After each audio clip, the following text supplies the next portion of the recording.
Alô, galera do sétimo ano, tudo bem? Então, hoje o professor vai mostrar para vocês uma das minhas matérias prediletas, Renascimento. Olha só o que a palavra quer dizer, renascimento, renascer. Por que esse nome, né? Renascer? Porque esse grupo de intelectuais que fizeram parte desse movimento disseram que estava renascendo das cinzas, renascendo das trevas. Que trevas é essa? A Idade Média. Eles diziam que a Idade Média era tão obscura, tão sem vida, que na verdade era a Idade das Trevas, né? Então o Renascimento foi um movimento cultural e intelectual que surgiu mais ou menos no século XIV e foi até o século XVI. Inclusive esse período tem nomes, né? Os historiadores separaram por nomes. Por exemplo, logo quando surgiu, bem no início, lá onde estava engatinhando no século XIV, nos anos de 1300 e alguma coisa, né? Ficou conhecido como Trecento, período do Trecento, que é o início do Renascimento. Em italiano se escreve Trecento, né? Na nossa língua, mas é traduzido corretamente como Trecento.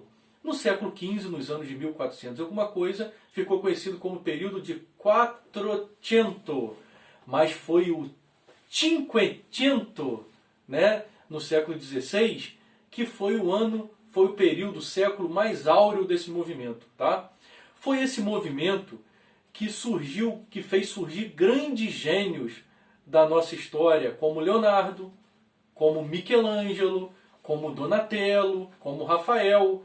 Aí você vai me perguntar, professor, são as tartarugas ninjas que você está falando? Não são as tartarugas ninjas, são gênios que reinaram no Renascimento, alguns séculos atrás. Para servir de exemplo o desenho, o mestre Splinter, que era um homem muito inteligente, conhecia muito da história, batizou as tartarugas com o nome dos gênios do Renascimento, né? E eu separei para vocês os dois principais gênios. Leonardo da Vinci. Quem não conhece Leonardo da Vinci, né? Foi eternizado por esse quadro aqui, a Mona Lisa. A Mona Lisa é tão valiosa que nem preço conseguiram dar para ela. Ela está no Museu de Louvre. Na verdade, a réplica dela está no Museu do Louvre, lá na França, porque ela está no cofre, no ar-condicionado, para não estragá-la, né?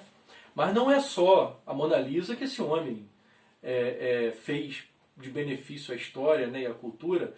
Ele fez a Última Ceia, fez as Madonas, diversas Madonas, e fez a minha obra predileta.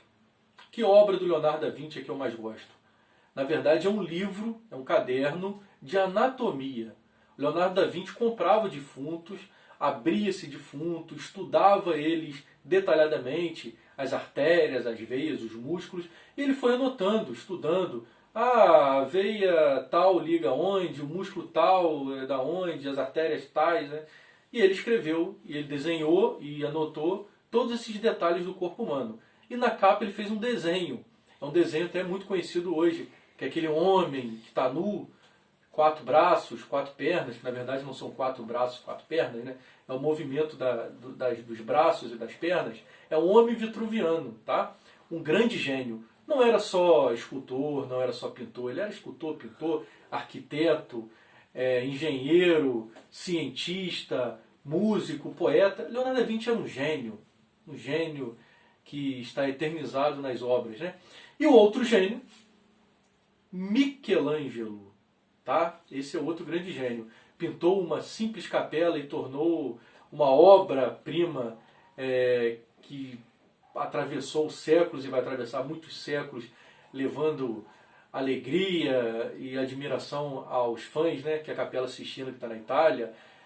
Fez grandes esculturas em catatumbas dos príncipes, dos reis, dos papas.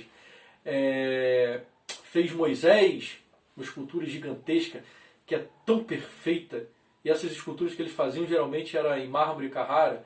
O Moisés foi tão perfeito que diz a lenda que Michelangelo bateu com o martelo no joelho dele e disse parla, traduzindo para o português é fala, de tão perfeito que eram as veias, os ossinhos, as feições, perfeito.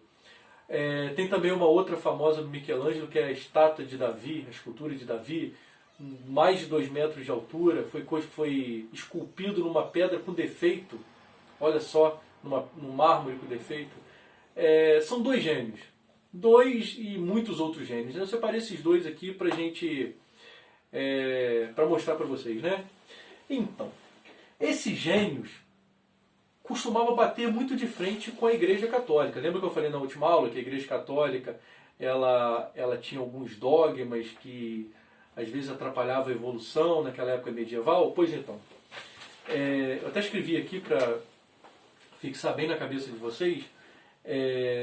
Naquela época da Idade Média, que eles chamavam de Idade das Trevas, não que eu concorde não, só estou relatando o que eles falam, a teoria era teocêntrica, tá? Teocêntrica. Essa teoria significa o quê? Deus está no centro das decisões. Ou seja, rolou uma pedra da montanha e matou 5 famílias. Ah, foi Deus que mandou aquela pedra, porque eles não estavam rezando, então Deus castigou. Essa é uma visão teocêntrica. Mas eles defendiam a antropocêntrica. Que teoria é essa? O que essa teoria diz? Que é o homem no centro das razões, no centro das decisões. Aquela pedra estava lá, por que não tiraram ela?